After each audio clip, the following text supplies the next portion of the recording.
중개 보수 한번 보실까? 이제 보수. 자, 보수가 이제 두 개. 자, 시험 문제가 두 개가. 자, 계산 문제가 이제 아마 올해는 하나 나올 것 같고, 그 다음 이제, 자, 보수 내용이 하나 정도가 나오게 될 겁니다. 자, 먼저 첫 번째, 이제 185페이지에서 중개 보수. 자, 지금은 이제 중개 수수료 이렇지 않고 중개 보수. 자, 중개 보수라고 해서 용어가 약간 달라졌습니다. 중개 수수료 그러면 좀 싼티 난다고. 중개 보수로 정말 그래서 바꾼 겁니다. 중개 보수. 자, 보수해서 좀 고급스럽게 이렇게 고급스럽게 바꿔놨습니다.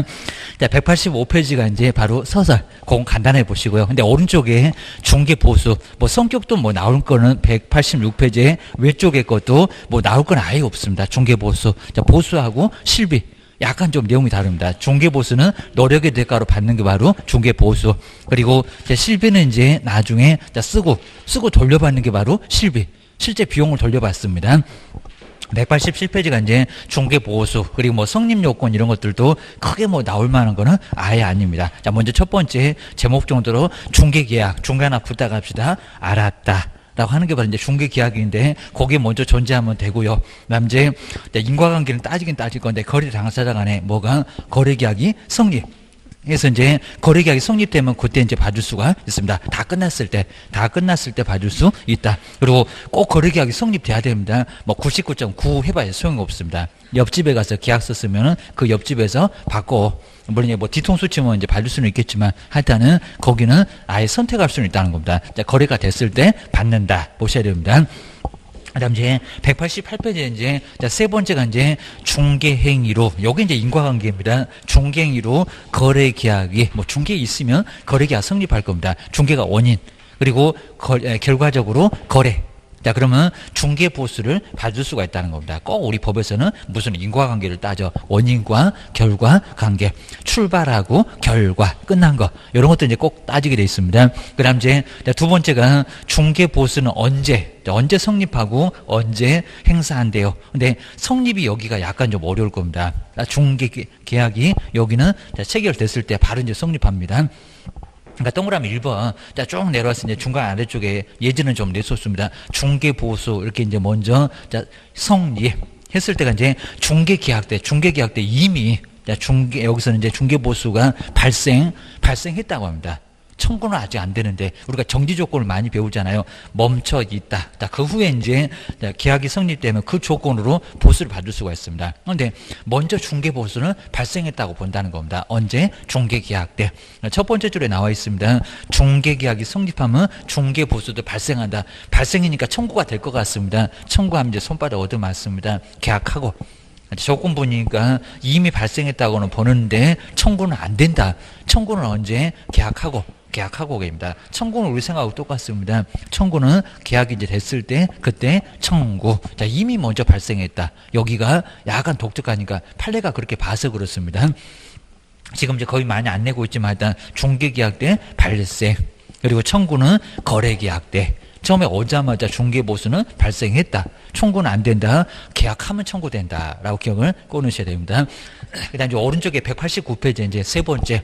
중개보수가 그럼 언제, 지금 이제 발생이었으니까 언제 그러면 소멸되냐고. 우리가 잘못하면 소멸될 수가 있다는 겁니다. 그러니까 나중에 꼬투리 안 잡히게 빨리 계약서 쓰시고, 그 다음에 확인 설명 같은 것도 제대로 빨리 하셔야 됩니다. 먼저 첫 번째 동그라미 1번에 여기다 이제 중개 의뢰인 그러면 안 된다는 겁니다. 누구? 개업 공인주사의 고의나 과실로. 자, 그런 게 좀 어렵긴 할 건데, 그리고 중개 의뢰인 간의 거래인가 무효나, 그러니까 확인 설명을 계속 안 하니까 나 불안해서 계약 못 하겠다. 이렇게 낮아빠지면 보수를 청구할 수가 없다는 겁니다. 이렇게 해서 이제 거래계약이 무효. 그리고 해제. 취소가 되면은 중개보수권이 우리 법에 이렇게 나와 있는데 뭐가 된다고요? 없어진다고. 소멸이 된다는 겁니다. 뭐 시험장에서 너무 쉽겠지만 우리 잘못인데도 청구가 가능하다 그러진 않을 겁니다. 그런데 이제 반대로 매도 매수인이 잘못을 하면은 막 집값 뛴다고 안 하겠다, 돈 준비 안 했다고 못 하겠다, 이런 식이면 중개보수를 청구할 수가 있다는 겁니다. 거기는 우리 잘못 아니니까 거기 넣으셔야 됩니다. 이제 세 번째 나와 있죠. 자, 두 번째 이제 별로 의미는 없고요. 그래서 이제 개업공사 말고 이제 거래 당사자의 사정. 정말 매도는 갑자기 집값 뛴다고 계약 못 하겠다. 그런 보수는 줘야지. 그입니다.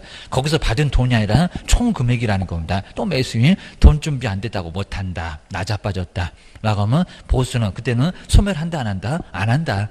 그때는 소멸하지 않습니다. 매도 매수인 잘못이었으니까 소멸 안구, 청구 모두 받을 수가 있습니다. 근데 청구할 때 꼭 각각 받으시라고 했습니다. 매도인 잘못이라고 모두 다.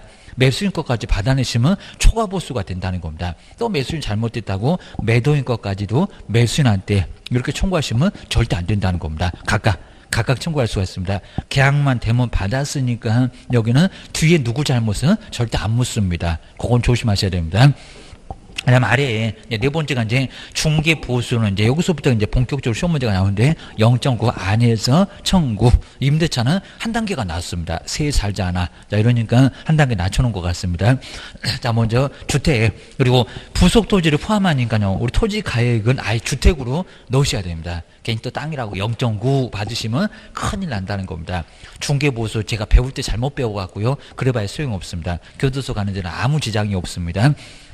그 다음에 이제 중개 보수하고 그다음 한도에 대해서는 국토교통부령에서 정하고 있고요. 그리고 항상 어디가 있다고 시도의 조례. 그러니까 지방대로 알아서 해야지 국가가 정해놓고 요거 받아라. 그러면 안 되는 거나 다름없다는 겁니다. 그래서 정말 시도의 조례로 정하고 있고요. 근데 주택 외에는 뭐라고 그냥 국토교통부령으로 정해져 있습니다. 0.9 내에서 협의. 그러니까 주택과 주택 외가 다르다는 겁니다. 그거 꼭 기억하셔야 됩니다. 그 다음 이제 아래 나오죠. 동그라미 1번에 반장에 여기 이제 쌍방으로부터 각각 받는데 근데 그 일방으로부터 받을 수 있는 한도는 내 시험 문제가 좀 심하게 났을 때는 쌍방으로부터 받을 수 있는 한도가 0.9다. 그건 아니라는 겁니다. 뭐로부터요? 일방으로부터 받을 수 있는 보수가 0.95지 쌍방은 아니라는 겁니다. 그럼 80만 원 그럼 40만 원씩 내놔야 되냐고 합니다. 80을 내놔야지 이런 소리입니다. 먼저 기업번 볼까요? 그리고 매매 임대차 그러면 안 됩니다. 매매뭐는 매매 교환은 바꾸는 거 교환도 수익권이 넘어가잖아요. 임대차 빼라. 그 두 개는 0.9 내에서 시도의 조례고 그 다음에 임대차 등은 이제 저당권, 지상권, 전세권 여기 모두 들어가 있습니다. 얼마라고요? 0.8 제일 아래에 있습니다. 0.8 이내에서 시도의 조례. 그리고 이제 뒤로 한번 넘겨보셔야 됩니다. 자, 시도의 조례로 이제 정한다. 그 다음 이제 자, 주택 외 자, 첫 번째 줄에 딱 중간 옆에 있는 주택 외에는 자, 주택 외에는 금액에 따라서 따로는 없다는 겁니다. 그냥 얼마라고요? 여기 이제 여기 이제 주거용 오피스텔이 먼저 나왔습니다. 자, 기업번에 이제 주거용 오피스텔 이런 거 꼭 기억 놓으셔야 됩니다. 쌍방으로부터 각각 받는데 자, 매매 교환 얼마라고 1,000분의 5. 자, 1,000분의 5를 꼭 문질러 놓으실까요? 작년도에도 또 언급했어요. 그 다음에 임대차 등은 얼마라고요? 1,000분의 4. 1,000분의 4라는 소리가 0.4%입니다. 그냥 시험장에서는 0.5% 또는 0.4% 이렇게 나올 겁니다. 1,000분의 5 옆에는 0.5%, 퍼센트까지 꼭 여기는 써놔야 되고요. 퍼센트 안 누르면 동그라미 막 두 개 나오고 막 몇 천만 원 나옵니다. 그럼 교도소가. 그 다음에 1,000분의 4면은 0.4%. 그럼 이제 조건 보실까요? A. 전용 면적이 얼마라고요? 85제곱미터 이하. 85제곱미터 이하. 그 얘기입니다. 85를 포함합니다. 그리고 상하수도 시설이 설치가 되어 있다는 겁니다. 방바닥에 막 물이 왔다 갔다 합니다. 주무 시설도 있다고 합니다. 부엌 최소한 3개는 있어야 됩니다. 그 다음에 화장실, 그 다음에 목욕시설, 욕실 이렇게 3개는 있어야 됩니다. 부엌이 없네 그러면 여기는 아니라는 겁니다. 아니면 부엌이 있는데 욕실이 없네 이러면 여기는 아니라고 여기입니다. 3개는 충분히 자, 여기는 갖춰져야 됩니다. 자, 그러면 저거밖에 못 받는다. 1,000분의 5하고 1,000분의 4하고 0.5하고 0.4밖에 못 받아. 라고 기억을 하셔야 됩니다. 근데 만약에 이제 주택도 아니고 그리고 주거용 오피스텔도 아니고 아니면 주거용 오피스텔인데 85를 넘어갔다는 겁니다. 아니면 85점도 이하래도 욕실 등이 없네 그러면 이쪽으로 옵니다. 얼마라고요? 1,000분의 9. 1,000분의 9가 이제 0.9%입니다. 0.9% 꼭 이렇게 써놓으시고요. 저렇게는 안 나오고 0.9% 이런 식으로 시험 문제는 나오니까 같은 소리. 그리고 이 내에서 중개의뢰인과 개업공사가 무슨 금액 합의해서 정한 금액. 좀 이따 이제 간단하게 한번 계산해 볼 건데 계산 문제가 나오니까 기억하셔야 됩니다. 그 정도 정리를 해 놓으시고요. 그리고 자, 세 번째 중개 보수는 이제 요율이 정해져 있습니다. 저렇게 주택과 주택 외. 그리고 주택 외라고 하더라도 중개 보수 요율 범위 안에서 그러면 0.9% 안에서 실제 자기가 받고자 하는 이런 문장 꼭 조심해 보셔야 됩니다. 받고자 하는 중개 보수 상한의 요율 그냥 우리 사무실에다가 주택 외에는 그냥 0.9다라고 사무실에 다 써놓은 게 좋습니다. 안 써놓으면 나중에 태클 걸고 난리가 납니다. 상한 요율을 중개보수 또는 실비 요율이나 한도표에 이렇게 명시하라고 있다는 겁니다. 명시 안 하면 문제돼. 명시를 해야 되고요. 그리고 이를 초과해서 받아서는 안 됩니다. 0.8 받는다고 해놓고 0.9를 받아. 그러면 초과보수로 몇 학년? 1학년 1반에 입학. 꼭 문제가 된다는 겁니다. 기억하셔야 됩니다. 그 다음 이제 중간에 이제 제일 중요한 거 나왔습니다. 아마 중개보수에서 가장 중요한 문장은 요 문장 딱 정해져 있습니다. 4번 옆에는 꼭 별표를 새겨 놓으시고요. 중개사무소하고 중개대상물이 좀 달라. 그러면 어디요? 그입니다. 그러니까 중개사무소 여기 서울에 있고, 그리고 사무소는 세종시에 있고, 그러면 서울물건이니까 서울을 따라갈 거요. 아니면 사무소, 물건 여기 없는데 사무소를 따라갈 거요. 자, 여기서 애매하니까 시험 문제가 제일 많이 나온다는 겁니다. 그리고 보수가 이제 서울 보수를 다 따르고 있으니까 뭐 세종시나 서울이나 같긴 한데 시도마다 다르면 큰 문제가 된다는 겁니다. 초과 보수 받으면 교도소가 게임입니다. 교도소가 아주 넘쳐나 게임입니다. 먼저 4번 볼까요? 중개대상물의 소재지. 그럼 중개대상물을 거기다가 서울 이렇게 한번 써놓고요. 서울. 뭐 옆에 이제 대전도 있으면은 대전 이렇게 뭐 써놓는다든지 서울. 그러니까 여기 없다는 겁니다. 뭐 있었으면 이제 가능할 건데 뭐 여기 얘기도 안 할 건데 서울이고, 그 다음에 여기 이제 사무소는 어디요? 세종시 이렇게 써놓으시면 될 것 같습니다. 이런 식으로 다르면 그 소재지가 이렇게 다르면 자, 그 뒤에 볼까 이제 결론 나왔습니다. 여기다 꼭 시험장 가면 중개대상물 이런 식으로 꼭 나옵니다. 주택 소재지 꼭 이렇게 나옵니다. 자, 뭐라고요? 중개사무소입니다. 그럼 첫 번째 적을 때 사무소 거기다가 꼭 문자로 넣으셔야 됩니다. 결론은 사무소요. 기억하셔야 됩니다. 자, 중개대상물 따라가면 난리가 난다는 겁니다. 서울물건이라고 서울, 인천물건이라고 인천, 대전 난리가 나버릴 겁니다. 제주도 한 번도 중개 안 해봤는데 그러다가 이제 교도소가 기억을 하셔야 됩니다. 그러니까 뭐라고요? 사무소. 자, 사무소는 딱 한 개밖에 없잖아요. 서울 물건이라도 세종시, 대전 물건이라도 세종시. 얼마나 편하냐고 그 얘기입니다. 자, 이런 식으로 법은 복잡한 거 딱 질색이고 불안정한 거 딱 질색한 거. 그러니까 이제 시효도 있고 그리고 단순하게 하자고. 이런 소리 하는 게 바로 법이 옳으라는 겁니다. 그래서 이제 뭐다? 사무소다. 근데 시험장 가면 맨날 중개사무소다. 중개대상물이다. 이렇게 나옵니다. 자, 그 정도만. 그리고 분사무소는 맨날 주된 사무소였습니다. 근데 분사무소까지도 뭐라고요? 분사무소까지도 분사무소 시도에 조례. 그러니까 우리 시험 문제가 물건은 어디 있고 주된 사무소 어디 있고 분사무소 어디 있고 그럼 중개보수 어디게 이런 식으로 나온 적이 예전에는 좀 있었다는 겁니다. 엄청 헷갈릴 거야 그 얘기입니다.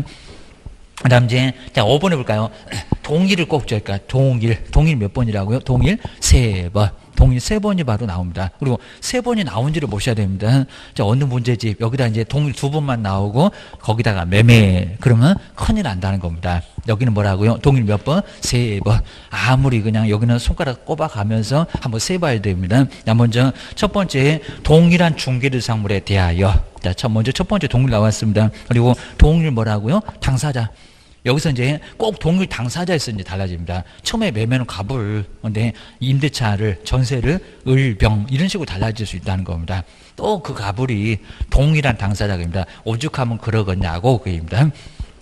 동일한 당사자 간에 거기도 동일에 한번 동그라미 한번 해놓으시고요. 그리고 매매를 포함한 몇 이상, 둘 이상의 거래가 그리고 동일 거기도 동일에다가 매매계약서 쓰면서 그 옆에서 바로 임대차 계약서 거기서 똑같은 사람이 또 쓰고 있다는 겁니다. 동일한 기회에 지금 두 번째 앞쪽에 동일 나와서 3개 그리고 이루어지면 뭐라고요? 매매계약에 관한 중개보수를 적용을 하라는 겁니다. 여기서 이제 중개보수를 잘못하면 어떡한다? 교도소 간다. 여기는 큰 문제가 된다는 겁니다. 그래서 이제 190페이지에 190페이지는 다시 한번 동일 요 190, 또 왜 그런지도 한번 봐야 될 것 같습니다.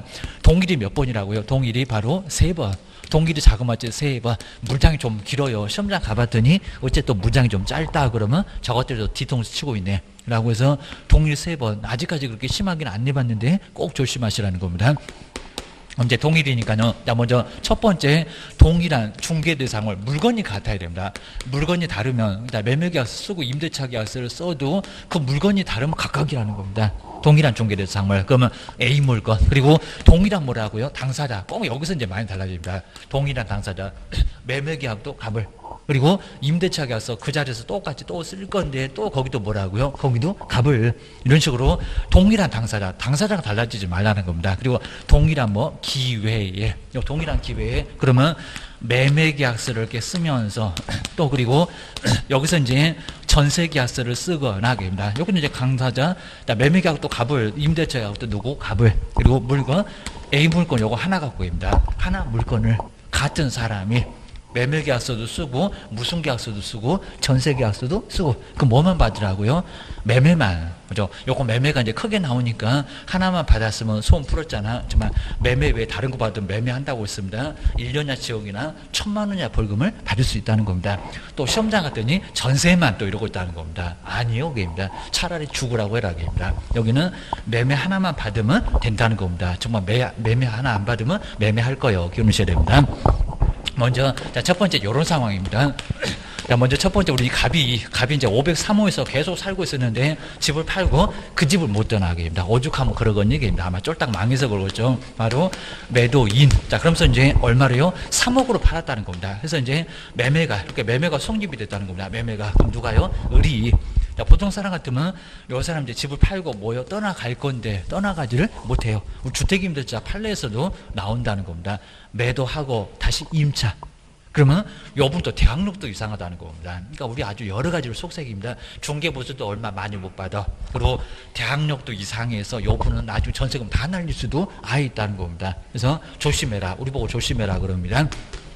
이제 매수인이, 근데 요분은 투자용이니까요. 여기가 세종시인데 저기 대전에 이미 자기 집이 있고 살고 있다는 겁니다. 그러니까 투자용으로 그입니다. 그러면 너 거기서 살아 그입니다. 어차피 중개보수도 서로 이제 아끼고, 자 그러면서 매매계약서 쓰면서 또 그 자리에서 뭐도 썼다고요? 전세.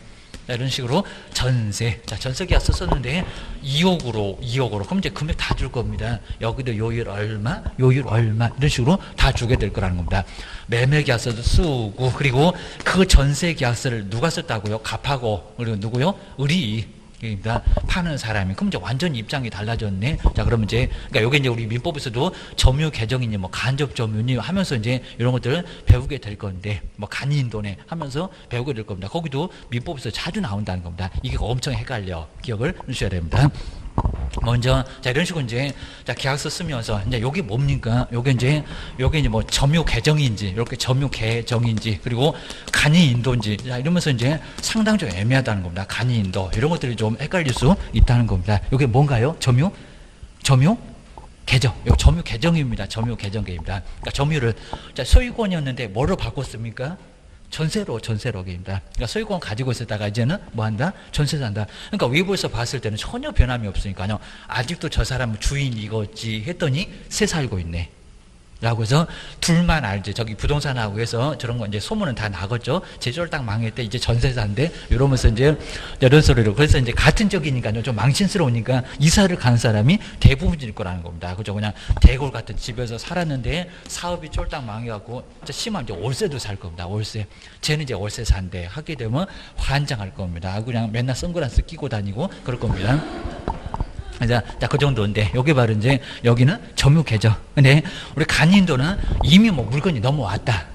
그래서 이제 뭐 다시 나 넘겨주는 그런 형태가 바로 간인도니까 좀 다르다는 겁니다. 여기는 점유 계정계입니다. 그럼 이제 요율을 3억이면 0.4%라 이렇게 친절하게 다 줘요. 그리고 이제 뭐 1억 이상에서 3억이면 0.3%다. 이런 식으로 요율을 주게 될 거라는 겁니다. 자, 그러니까 이제 개업 공인중개사가 가백에만 받을 수 있는 보수는 이런 식으로 나오거나 아니면 그냥 중개 보수는 이런 식으로 시험 문제가 많이 나왔다는 겁니다. 이러면 어떻게 할 거예요? 또 열심히 계산해가고 다 보인다고 콕 찌르시면 큰일 납니다.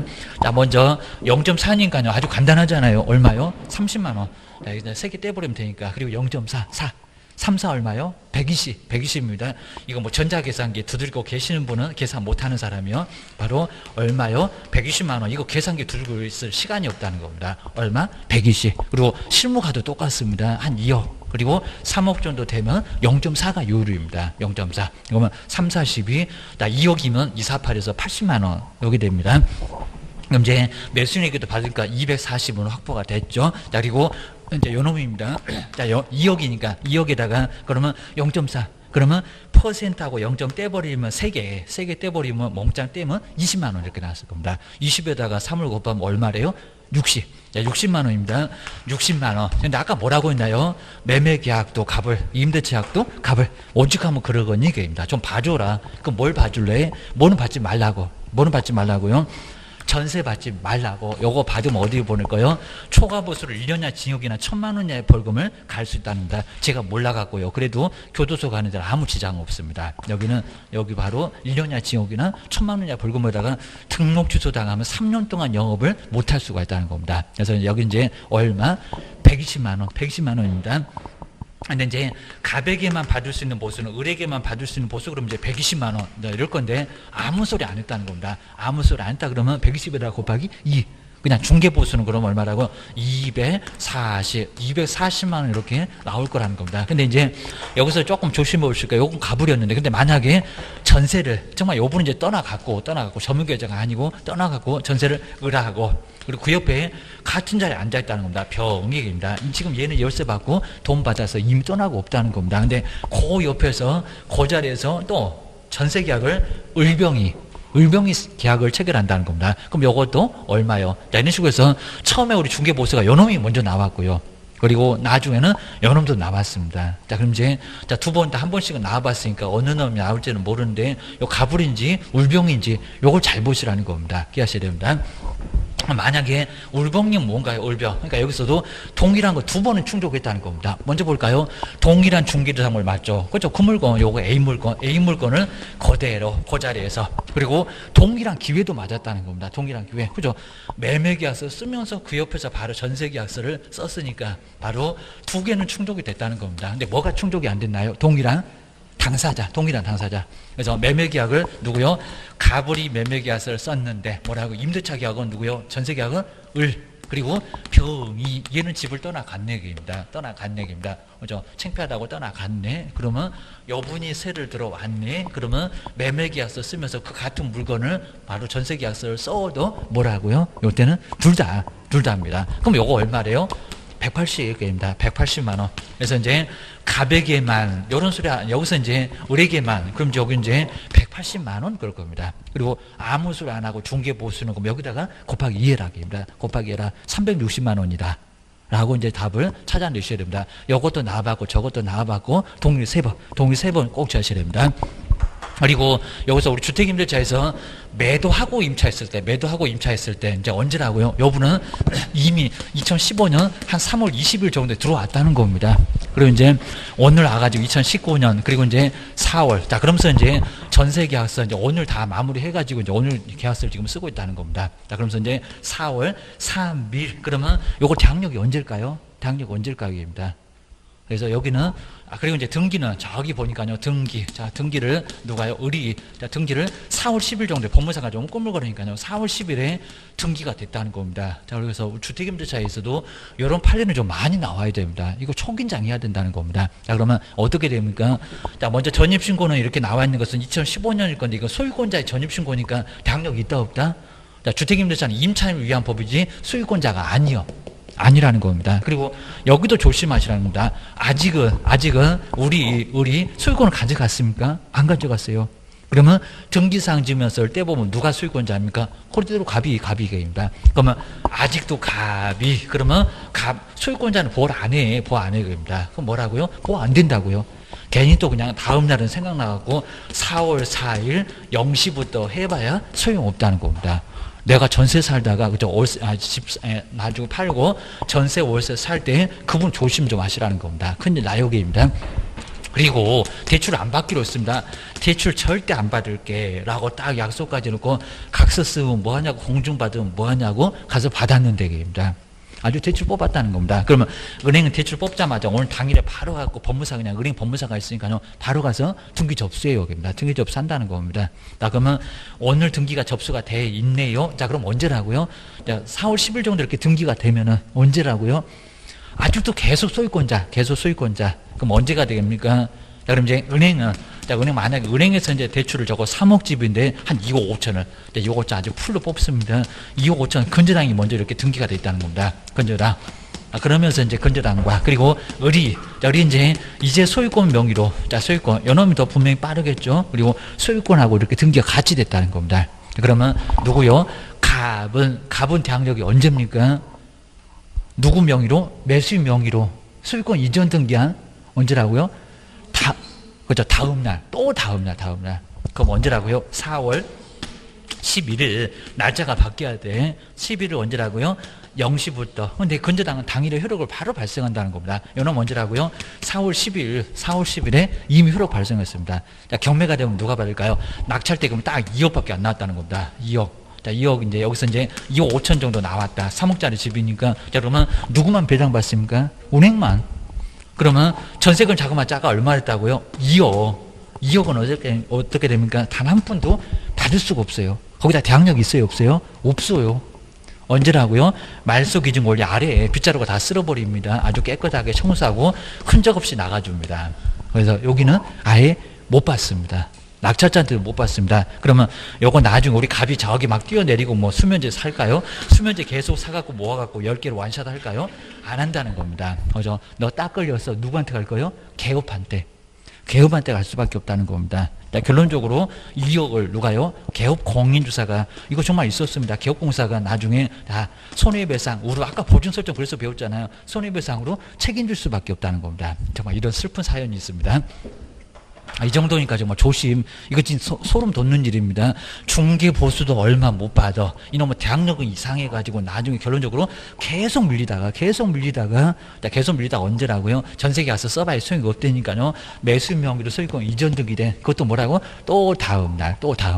항상 주택임대차가 다음날이었잖아요. 다음날 0시. 이러니까 결론적으로 대항력 자체가 없을 수밖에 없다는 겁니다. 그러면 대출 받지 않기로 했었으면 아예 잔금을 저기 부동산에서 좀 가지고 있다가 등기 나는 거 보고 그때 입금시키면 된다는 겁니다. 정말 그래요.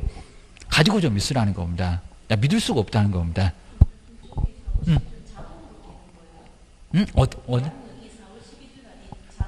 그렇죠.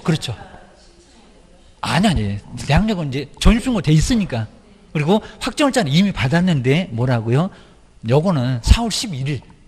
그냥 법에서 판례에서 그렇게 인정을 해요. 판례에서. 그렇죠. 4월 3일에 받았건 아니면 4월 10일에 여기서 계약서 지금 오늘 계약서 썼다니까요. 확정일자도 받았다니까요. 전입신고 이미 돼 있고. 근데 4월 4일이 아니라고요. 아직도 소유권자. 그러니까 매수인 명의로 소유권 이전 등기 되면 이제 임차인 모습이 나타납니다. 근데 임차인은 다음 날이요. 이러니까 계속 밀려갖고 결론적으로 정말 내가 집 팔고 전세 살면 뛰어내릴 일 생기고 직거래 하면은. 근데 부동산이 거래했네, 안전하다고 했네, 그러면 부동산에 쳐들어갑니다. 이 정도로 문제가 된다는 겁니다. 그러니까 그리고 이 정도가 문제가 될 것 같으면 돈을 우리가 가지고 있으면 되잖아요. 등기 나는 거 봅시다. 정말 대출을 안 받기로 했으니까 안 받는다는 대출이 나오면 그때 입금시키면 충분히 문제가 안 된다는 겁니다. 돈 계속 받아 놓으세요. 기업이 잠시 가지고 있다가 그리고 나중에 대출 안 받는 거 정말 확인되면 입금 이러면 아주 편하잖아요. 이렇게 해야 된다는 겁니다. 아니면 그냥 빠져나가고 다시 들어오든지. 다시 들어오면 괜찮긴 해요. 겁니다. 우리 중개할 때가 문제가 된다는 겁니다. 아니 몰라요. 등기서류 접수가 돼도 전산에 안 떠요. 그러니까 안 뜨니까 아까 돈을 가지고 있으라고요. 중개사무소에서. 그죠? 끝까지 등기 나는 거 보고, 그죠? 대출 안 나는 등기 보고, 이제 등기가 나중에 되니까 한 일주일 정도 걸려요. 좀 빠르면 3, 4일. 그죠? 안 보여요. 서류 다 사인 찍고 왔는데 서류는 접수가 돼 있는데도 안 보여요. 안 보이니까 조심해야 돼요. 그렇죠? 나는 그런 거 거래 안 해봤어. 이러면 큰일 납니다. 그러다가 정말 거래 사고 나면 우리가 책임져야 돼요. 먼저 조심하셔야 됩니다. 맞아. 저게 아주 소름 돋는 일입니다. 보셔야 됩니다. 자, 그래서 한번 정리를 좀 잘 해놓으시고 정말 괜히 또 못해 먹겠다 이러지 마시고 괜찮습니다. 이런 거 거의 없어요. 또 거의 없으니까 저거 만나봤으면 소원이었겠다 그럽니다. 괜찮습니다. 그리고 만나도 괜찮습니다. 만나도 괜찮으니까 자꾸 자 이러면 뭐 해먹을 게 절대 없습니다. 그러니까 요거 이제 다 극복하고 그리고 우리가 알면은 아무 문제 없어 정리하셔야 됩니다. 그리고 6번째도 조금 조심하실 게 중개사물이 건축물 중에서 주택의 면적이 2분의 2 이상. 요거 응용해서 시험 문제도 나온 적이 있었다는 겁니다. 이제 조만간에 기출문제 풀겠죠. 2분의 2 이상이면은 기출문제 소개도 돼 있습니다. 이상이면 그것도 최근에 나와가지고 주택에 대한 보수를 적용하고 그럼 0.9나 0.8의 범위 내에서 시도의 조례로 가고 그 박스가 있을 건데 그 적은 보수를 받고 그다음 이제 만약에 주택의 면적 2분의 1 미만 주택의 면적이 좀 적다는 겁니다. 그러니까 위에 100평인데 주택도 50평, 상가도 50평, 상가 사무실도 그러면 다주택. 저기 양도소득세 한쪽으로 모는 거하고 똑같습니다. 그리고 주택의 면적이 2분의 1 미만, 주택이 조금 더 적다는 겁니다. 주택 40평, 상가 사무실은 60평. 그러면 통으로 다 주택 외입니다. 주택이 뭐 0.9요. 0.9 내에서 시도 여기서 이제 협의로 받아라. 라고 한쪽으로 몰고 있구나. 라고 기억을 꼭 넣으셔야 됩니다.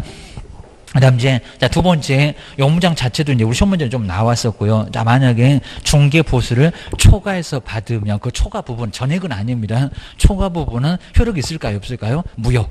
그리고 부당한 이득을 챙기고 있으니까 부당이득 반환을 해야 된다는 겁니다. 절대 받을 생각하지 말아라. 초과보수는 정말 안 된다는 겁니다. 근데 오른쪽에 와보실까요? 191 중개보수 이제 산정인데 이제 여기는 이제 자, 거래금액에 따라서 이제 어떻게 할 건지. 먼저 첫 번째는 아까 금방 봤던 거잖아요. 매매는 그냥 매매에다가 요율 줍니다. 주택은. 그럼 이제 거기 요율에다가 곱하면 바로 요율. 근데 혹시 한도액이 있을지 모릅니다. 한도액. 그럼 한도액을 넘어가면 안 되니까 한도액 범위 안에서만 받으면 된다는 겁니다. 문제 엄청 쉬워. 그러니까 매매는 잘 안내 그럽니다. 그다음 두 번째 교환. 교환은 바꾸는 겁니다. 교환. 그러면 3억도 4억도 있을 건데 어떤 놈으로 적용할까요? 큰 걸로 적은 걸로. 우리 시험 문제가 평균도 내봤습니다. 평균도 각각 이럴까요? 여러 가지 문장이 나옵니다. 교환. 자, 2번 아래쪽에 교환 자주 냈으니까 교환에다가 동그라미 좀 잘 해놓으시고요. 교환은 거래 물건 중에서 물건이 두 개니까 우연히 뭐 같을 수도 있겠지만 뭐라고요? 큰입니다. 큰. 아니면 거래 금액이 높은. 자, 그 큰에다가 꼭 동그라미 해놓으시고요. 적은 X. 그리고 평균도 X. 평균은 복잡해져. 그입니다. 2로 나누다가 안 나눠주면 어떡할래? 그입니다. 거기다 이제 여기는 각각도 아닙니다. 각각이 가장 논리적인데 각각 그런 거 없어. 한 번만 하자. 골치 아파 죽겠다. 범 복잡한 거 딱질색이라고 했구만. 큰 물건을 하나만. 그럼 3억, 4억 그러면 4억으로만 계산을 하라는 겁니다. 자, 문장으로 보면 약간 어렵지. 계산해 보면 안 어려워. 그 소리입니다. 그 다음에 세 번째, 계산해봐라. 이제 임대차가 많이 나온다는 겁니다. 임대차. 올 단위 차임에다가 얼마를 곱하라고요? 100을 곱해라. 그 다음 이제 보증금에다가 합한 금액이 바로 거래금액입니다. 근데 만약에 다만 볼까요? 거래금액이 아주 적다는 겁니다. 적으면. 얼마라고요? 5천만 원 미만이면 그 차익에다가 얼마요? 차임액에다가 얼마? 100이 아니라 70을 곱하래요. 70을. 이런 문제는 정말 많이 내봤다는 겁니다. 그래서 이제 보증금에다가 얼마를 곱해라? 100 아니면 70을 곱해라. 라고 해서 이제 임대차는 그런 문제가 꼭 나오고 있다는 겁니다. 한번 기억을 해 놓으시면 좋을 것 같습니다. 그리고 아마 이제 올해도 이제 계산 문제가 요즘 2년 동안 갑자기 계산 문제를 딱 빼버리고 냈었습니다. 근데 아마 올해는 계산 문제가 분명히 나올 거예요. 라고 해서 이제 한번 계산 문제 임대차만큼은 꼭 정리를 한번 해 놓으셔야 됩니다. 먼저 이제 191페이지에 임대차, 이렇게 임대차입니다. 임대차. 자, 임대차의 보수인데, 자, 임대차의 보수. 자, 먼저, 자, 첫 번째가 이제 보증금, 이제 임대차입니다. 자, 그리고 이제 주택, 요건 이제 주택입니다. 그럼 요일도 조역입니다. 주택의 임대차. 자, 그러면서 아주 간단합니다. 자, 먼저 보증금 얼마? 자, 보증금 한 500 볼까요? 보증금은 500만 원. 자, 500만 원이고, 그 다음 이제 여기 이제 월세가 있습니다. 자, 월세, 이제 월세를 차임이라고 할 건데, 월세. 자, 시험 문제는 보통 차임으로 많이 나오는데, 차임이 만약에 이제 여기서 한 40만 원이다. 이렇게 40만 원이다. 라고 했을 때, 자, 그러면서 이제, 자, 주택이니까 거래 금액이 하면서 이제 알려줍니다. 거래 금액이, 요 거래 금액이 5천 미만이면 5천 미만. 이렇게 요를 주니까요. 내가 알아서 푸는 게 아닙니다. 미만이면 꼭 적은 게 나옵니다. 요일은 0.5% 이런 식으로 줍니다. 0.5%고 그리고 한도액도 줍니다. 한도액 20이다. 이런 식으로 줍니다. 그리고 거의 대부분 다 이런 문제만 주니까요. 한도액은 20만 원이다. 먼저 예상이 된다는 겁니다. 이런 숫자만 약간 달라질 수 있다. 그입니다. 20만 원이다 라고 했을 때 바로 중개보수를 중개보수 하면서 이제 요거에 중개보수는 얼마요 라고 중개보수. 근데 가끔씩은 중개보수는 이럴 때도 있고 그냥 임대인에게 받을 수 있는 중개보수는 얼마 곱하기 2 하시면 안 된다는 겁니다. 임대인에게 받을 보수는 그럼 뭐라고요? 멈추세요 제발 정도입니다. 그죠? 딱 한 번 나왔을 때 바로 고르시면 됩니다. 한대 비교해서 입니다. 근데 먼저 이렇게 차임을 보면요. 차임을 보면은 보증금처럼 만들 건데 곱하기 얼마 먼저 해보라고요? 100을. 근데 시험장에서는 저거 금방 해보면 이제 금방 아니까 굳이 뭐 100도 해보고 70도 해보고 세월 다 가요. 나오게입니다. 그러니까 바로 70으로 가면 될 겁니다. 100. 자, 먼저 100을 해보니까 10만 원대죠. 자, 여기는 얼마라고요? 100만? 1000만. 동그라미 2개 더 가는 거니까 이거 뭐 전자계산기 두르고 시간이 없습니다. 그래서 얼마라고요? 바로 동그라미 2개. 귀찮으면 한번 쳐보세요. 4천만 원 나오고 막입니다. 동그라미 2개 더 들어가니까. 그럼 얼마라고요? 4,000개입니다. 조금 나이 드신 분은 뭐 4천만 원을 이런 것도 이제 써보니까 괜찮은데 조금 나이가 좀 적으신 분들은 맨날 그냥 10만 원만 쓰다 보니까 이제 저거 이제 갑자기 헷갈리면 도대체 동그라미 2개 더 치면 얼마래 해갖고 고민을 좀 할 겁니다. 4천 이렇게 나옵니다. 4천. 그러면 보증금처럼 만들어 놨습니다. 그러면 요놈하고 한번 같이 버텨보라는 겁니다. 그럼 얼마래요? 4,500. 4,500. 근데 4,500이면 요대로 100을 곱할 수가 없다는 겁니다. 이건 5천 이상. 여기서 이제 5천 이상이면 요대로 100을 곱해서 갈 건데 5천 이상이 안 됐다는 겁니다. 그럼 낮춰. 얼마로 낮추라고요? 70으로. 요거 잘 생각해 놓으시라는 겁니다. 갑자기 또 70억 어디서 나왔대요? 법에서 주는 거지. 우리가 알아서 계산해야지. 어디서 갑자기 70이 나왔냐고. 저한테 물어보면 안 돼요. 그죠? 한 번만 더 물으면 이제 옥상에 끌고 갑니다. 요거 환산 계수인데 100 아니면 70인데 5천 미만이었을 때 이렇게 환산 계수가 5천 미만이면은 불쌍한 사람한테 4,500 다 받을 거예요. 다 받아봐 교도소 확 보낼 거예요. 입니다. 이건 정말 교도소 갈질이라는 겁니다. 그리고 깜빡해서 막 실수한 경우 실수를 했다고 해도 교도소 보냅니다. 정말 큰일 납니다. 그러면 70으로 낮추세요. 50이 아니라는 겁니다. 조금만 낮춰. 70입니다. 47에 28. 그럼 얼마래요? 2,800. 4천보다 약간 낮을 겁니다. 그럼 2,800만 원이 바로 뭐라고요? 2,800만 원이 요놈이 바로 이제 환산금이에요. 그러면 보증금처럼 만들어 놨네요. 교도소 안 가게 생겼네요. 그럼 얼마래요? 3,300입니다. 500하고 보태보면 게입니다. 자, 그럼 이제 거래금액 나왔네요. 거래금액이 얼마래요? 3,300만 원. 이렇게 3,300만 원 나왔습니다. 여기에다가 요율 얼마라고? 0.5%. 뭐 1000분의 5나 0.5나 같습니다. 1000분의 5가 더 편하긴 합니다. 여기다 이제 0.5% 퍼센트하고 동그라미 2개하고 이렇게 바꿀 수가 있습니다. 그리고 0.1 더 떼버리세요. 계산하기 편하게 5만 계산하기 입니다. 그러면 하나 더 뗐습니다. 1000분의 5라는 소리가 3개 없어진다. 분모 있었던 거 없앤다. 그러니까 얼마라고요? 5만 개입니다. 그럼 요거 뭐 산수인데 애들도 할 건데 그입니다. 5만 계산하면 됩니다. 그럼 5, 3, 15니까 하나 올라갔고 5, 3, 15니까 얼마예요? 16만 얼마요? 3개 그대로 내려오면 되잖아요. 16만 5천 원. 괜히 또 저기 4번에 답이 있다고 또 철사방정 떨고 답 고르시면 안 됩니다. 중개보수는 그랬습니다. 중개보수. 그러면 임대 임차인 주인하고 세입자한테 각각 받을 거니까 곱하기 또 얼마라고요? 꼭 4번 보면 여기 요놈 있을 겁니다. 그건 콕 찍으시면 안 됩니다. 쌍방. 자, 매도 매수인에게 그리고 이제 임대인에게 받을 거니까 쌍방 얼마라고요? 곱하기 2까지 하세요. 여기입니다. 그럼 여기는 이제 얼마입니까? 33만 원. 자, 2, 5, 10 했으니까 여기다 동그라미 하나 더 쳐보면 나오겠다. 33만 원이 바로 뭐라고요? 정답입니다. 괜히 또 45만 원 나오신 분 교도소입니다. 저기 차가 기다리고 있습니다. 그래서 이제 아주 국가에서 제공하는 밥을 1년 동안 드셔야 됩니다. 큰일 나니까 국가대표 유니폼 11번 받고 교도소 가야 됩니다. 이러니까 정말 큰일 나니까 안 되고 그입니다. 그리고 이제 여기서 이제 막 전세가 두 번째 이제 전세가 이제 9천이었다 이렇게 나올 수가 있어. 9천만 원.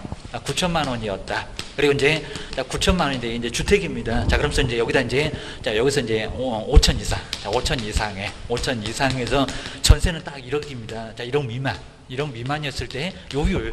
근데 한도가 있습니다. 요율은 요거 아마 비슷하게 내봤을 겁니다. 요율은 이제 0.4%. 그러면 사고가 얼마 나오겠네요. 근데 여기에 한도액이 있다는 겁니다. 한도액은 얼마다? 30만 원이다. 왜냐면 이제 1억 이상에 가면 0.3이 나오니까 거기가 30이 나온다는 겁니다. 그러다 보니까 이제 한도액은 30이다라고 해놨다는 겁니다. 그러니까 이제 중개보수는 얼마게라고 시험 문제가 나온다는 겁니다. 보셔야 됩니다. 그리고 요놈이 이미 뭐 월세도 없으니까 계산할 필요도 없지만 5천 이상 됐으니까 바로 갈 건데 요율 얼마라고요? 0.4%. 그럼 여기다 이제 0.4%를 한번 계산해 보라는 겁니다. 그럼 이제 얼마 나왔겠다? 자, 9천이니까 9만 원 정도 나왔겠다. 4만 계산하면 되겠다. 그럼 얼마입니까? 4구 36. 자, 그러면 36만 원, 이렇게 36만 원 고르신 분은 저기 교도소 가 계세요. 1년 야식이나 1,000만 원 이하 벌금 받습니다. 요거는 산출액. 근데 뭐를 넘어갔다고요? 한도액을 넘어갔습니다. 꼭 이런 걸 냅니다. 그리고 8천만 원만 돼도 정말 48에 32인치니까 얼마라고요? 30만 원 넘어가면 된다, 안 된다? 안 된다. 꼭 한도액이 있다는 겁니다. 한도액 얼마? 30. 그러면 뭐를 받으라고요? 비교해서 한도를 넘어갈 수가 없잖아요. 한도가 지금 30인데 36만 원 받으면 정말 교도소 간다고요. 그래서 얼마라고요? 30. 연놈에다 곱하기 1을 하라고요. 그럼 얼마라고요? 60만 원입니다. 그래서 중개보수는 60만 원, 72만 원 고르신 분 교도소 오게입니다. 큰일 난다는 겁니다. 주의하셔야 됩니다. 아주 교도소 갈 일 아주 여러 번 있습니다. 자, 그 정도니까 조심하시라고. 자, 우스갯소리 아니고 그입니다. 자, 그 정도는 이제 임대차. 자, 임대차까지 보시고요. 그 다음 이제 뭐 쌍방으로도 받는다는 거 뭐 4번은 그냥 간단하고, 자, 5번. 자, 권리금. 권리금은 중개보수하고 전혀 관련 없습니다. 알아서 받기. 그 다음 아래쪽도 그냥 권리금은 알아서 받기. 자, 쪼개서 그 3번, 3번 계산하는 거 꼭 정리해 놓으셔야 됩니다. 그 이제 뒤로 넘겨보셔야 됩니다. 자, 뒤에서 이제 192. 자, 중개보수 지급 시기도 요즘은 자꾸 내고 있습니다. 언제 받을래? 나 먼저 약정이 원칙입니다. 약정. 근데 오자마자 중개보수부터 약정 그러면 우리가 너무 돈을 밝히는 것 같으니까 얘기를 안 할 겁니다.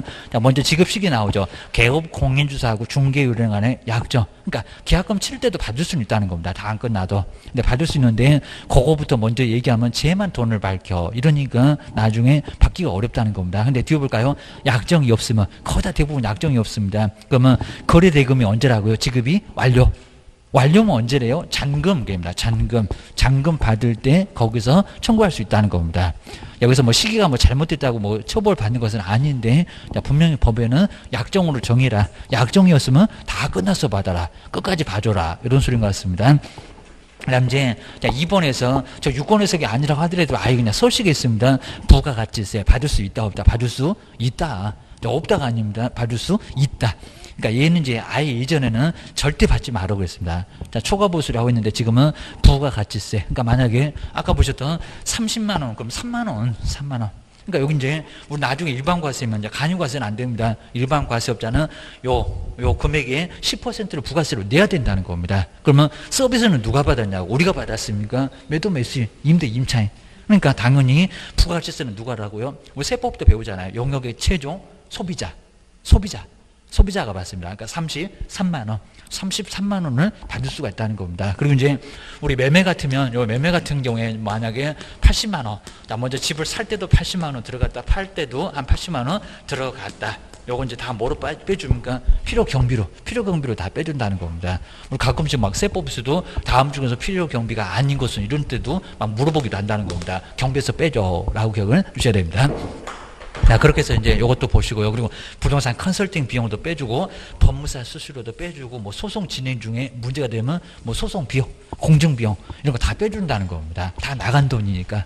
요 나간 돈이면 필요 경비를 빼준다. 그러니까 나중에 이제 여기도 막 88만 원 막 괜히 그냥 째려보고 막 난리를 치고 그럴 것 같으면 요 88만 원 모두 다 필요 경비로 빼주니까 말하기 나름이잖아요. 이거 맞는 소리고 필요 경비로 빼주니까 아무 소리 하지 말고 내놓으세요 하면 준다는 겁니다.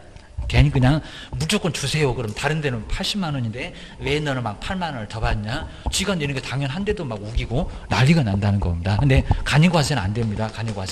간이과세는 세금 자체가 거의 뭐 여기 한 3%, 3.3 이 정도밖에 안 되니까 간이과세는 받지 말라고.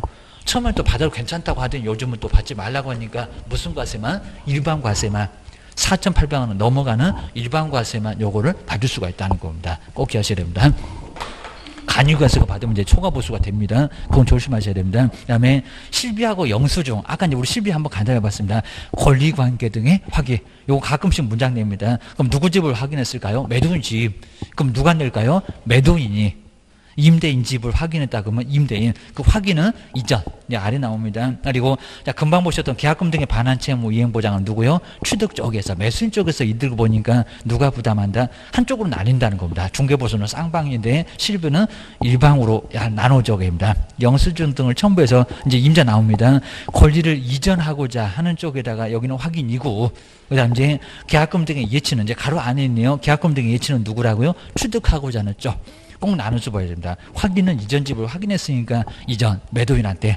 그리고 계약금 등의 예치는 맡겨놓으면 누가요? 매수인 쪽에서 이득을 보니까 매수인. 꼭 기억하셔야 됩니다. 말에 중에 여기서 이제 거래계약서 이렇게 보존기간 이런 거 자주 나오니까 거래계약서 얼마? 5년. 그 다음에 서식도 없는 것이 돈 있다고 제일 길어.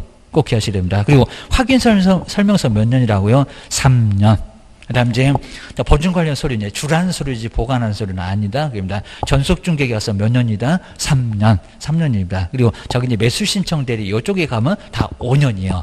라고 기억을 하시면 될 것 같습니다. 그리고 오른쪽에 193페이지에서 이제 중개보수하고 실비인데 확인. 자, 권리관계 확인은 누구? 이전. 자, 지금 부담자 거기는 자주 주의해 놓으셔야 됩니다. 자, 이전 아까도 봤었는데 계약금 등의 예치는 누구? 취득. 자, 이런 식으로 번지수를 꼭 바꾸니까 그거 그 부담자. 그 실비의 부담자 두 번째 박스 그거 꼭 주의를 주셔야 됩니다. 1번하고 2번. 자, 그입니다. 그리고 이제 1번 문제가 이제 바로 이제 예전 문제인데 한번 중개 보수하고 한도에 대한 설명인데 틀린 것은 뭘까요? 자, 그리고 바로 또 1번 보실까요? 나중에 이제 뭐 분양권 중개 이런 건 나중에 또 배우긴 할 건데 중도금의 일부만 중도금의 일부 그러면 계약금 중도금 잔금 이렇게 치렀을 건데 자 3억 중에서 3천만 원 갖고 1억 갖고 그래서 아직은 1억 7천이 더 남았다는 겁니다. 근데 중도금의 일부만 납부돼 분양권의 매매를 중개를 했을 때 근데 그 중도금 일부만 받고 나서 다시 전매를 했다는 겁니다. 그랬을 때 중개 보수는 총 저다 했지만 총 맞는다고 했습니다. 총 분양 대금에다가 그리고 프리미엄을 합산한 아주 수입은 짭짤했겠네. 이제 교도소 가건네 합산한 금액을 다 합쳤습니다. 합산한 금액을 거래 금액으로 해서 계산한다. 이렇게 계산하면 된다 안 된다? 안 된다. 어디 간다? 1학년 일반에 입학시켜 줍니다. 큰일 난다는 겁니다. 그건 뭐라고요? 거래 당시입니다. 저 중도금 일부까지만 계산해야 되고요. 그리고 프리미엄은 합산해도 괜찮습니다. 근데 총 분양 대금 그러면 안 된다는 겁니다. 총 분양 대금 잔금 안 받았잖아. 안 받았는데 어떻게 총 분양 대금을 다 받느냐고 총 맞으려고 계십니다. 여기는 거래 당시 금액 중도금 일부까지만 계약금 중도금 일부 여기까지만 계산하고 프리미엄 받았으면 그놈까지만 합치라는 겁니다. 더 받으면 교도소 보낼 거예요. 그입니다. 나머지는 아주 편하죠. 자, 교환도 2번에서는 거래 금액이 큰, 자꾸 저걸 뭐 적은, 그리고 평균 이렇게 냈었는데 여기는 제대로 나왔고요. 그리고 세 번째, 동의 세 번 나온지 볼까? 동일한 중개사물 한 번, 동일한 당사자 두 번. 그리고 둘 이상의 거래가 이제 세 번째 나오죠. 두 번째 합죠. 동일한 기회 세 번 나왔잖아요. 매매 맞았잖아요. 꼭 여기다가 뭐 두 개 다. 아니면 전세만 이렇게 속일 수가 있으니까 조심하세요. 그리고 주택의 임대차니까 오죽하면 세 살거니 한 단계만 낮죠. 여기다 0.9 그러면 안 되겠죠. 0.8 이내 맞잖아요. 그 다음 이제 다섯 번째 주택의 면적 2분의 미만이래요. 자, 주택의 면적 2분의 미만이면 주택 상가는 자, 주택은 40평 상가 사무실은 60평 이렇습니다. 누가 더 많이 찾아야 주택 외가 그럼 주택 외로 가라는 겁니다. 0.9입니다. 주택 외 맞죠? 자, 요 문장에다 주택 의 그러면 안 된다는 겁니다. 주택 뭐라고요? 주택 외의 중개 대상물. 그러면 0.9 내서 알아서 협의로 받으라는 겁니다. 우리 사무소 0.9요 그러면 0.9 받아라고 기억을 꼭 내셔야 됩니다. 이 정도 해놓고 이제 다음 시간에 이제 지도감독 그리고 행정처분이 이제 서울서 이제 여기 나오긴 할 건데 여기가 조금 좀 복잡하고 막 이러니까 한번 뭐 업무정지 저 업무정지까지만 한번 쭉 한번 봐주시면 좋을 것 같아요. 여기는 제일 하기 싫을 건데 근데 마지막에 뭐 정량 뭐 이런 걸 좀 잘해야 요 직원 바닥을 청산할 수가 있습니다. 그리고 이게 문제가 여러 군데서 나옵니다. 그냥 단독적으로 뭐 한두 개는 나와도 다 막 이전에다가 제재가 뭐니 휴업에다가 제재가 뭐니 인장은 제재가 뭐요 막 물어본다는 겁니다. 자, 이러니까 정리가 안 되면 정말 큰일 납니다. 다음 시간에 한번 정리해 보겠습니다. 쉬었다가 해보겠습니다.